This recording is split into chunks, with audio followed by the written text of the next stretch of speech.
ovarian cycle, there's two parts to this, the luteal and the follicular. So put really simply, the follicular phase is before ovulation and the luteal phase is after ovulation.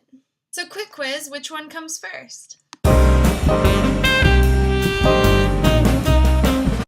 If you said the follicular phase comes first, you're right. Alright, so we have this part in our brain called our hypothalamus, and its job is to release GnRH. So what GnRH stands for is gonadotrophin releasing hormone. So whenever anyone asks what is the purpose of GnRH, basically it says it right in its name. It releases hormones. Alright, so once it senses that hormones are low, the hypothalamus releases GnRH. From there, it's sent to the anterior pituitary gland. And that looks a little bit like this. Now when the anterior pituitary gland, when it receives the GnRH, it then releases FSH and LH. So with most of these things, you swear to God the scientists are on drugs when they name these things. But it's actually really easy. So FSH just stands for follicle stimulating hormone, which is super simple because all it does is stimulate the follicles. I mean, seriously. And luteinizing hormone is for LH. So quick quiz, what do FSH and LH stand for?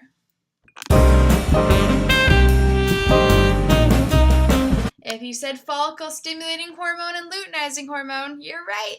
Now the super easy thing to remember about this process is with the gonadotrophin, it's super simple because whenever it is up, it gets the FSH and LH to come up.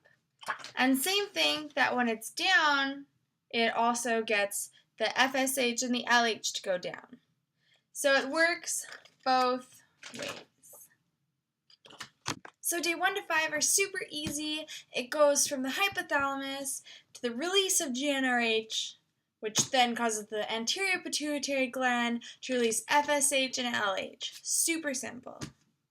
So remember our FSH, which stands for follicle stimulating hormone. And its job is to help the follicle mature. Once this follicle starts to mature, it will start to release estrogen. So we remember that when one thing goes up, everything has to go up. So as the follicle begins to secrete more estrogen as it begins to mature, this will cause the release of more GnRH. What happens then is that more LH is given. Woo, day 14! Alright, so day 14 is ovulation. So basically what happens is the follicle is totally mature, and this is my follicle, this is my egg, and then it releases the egg. Why? Because our follicles rupture. This super cool picture shows the follicle letting go of the egg. And I think it's so neat to see it in real life. Alright guys, time for the home stretch. So days 15 to 28 are called the luteal phase.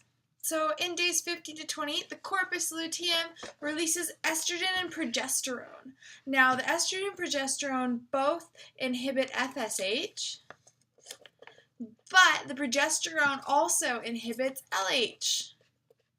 Progesterone levels are controlled by a negative feedback loop. So when progesterone reaches their highest levels, there's negative feedback and the anterior pituitary gland releases less of the LH. So the problem here is that the corpus luteum needs high levels of LH to maintain itself. As the LH levels drop, the corpus luteum begins to degenerate. And as this happens, less estrogen and progesterone are created. FSH levels will rise and a new follicle will develop. And welcome to a new frickin' cycle. Thanks, Mother Nature.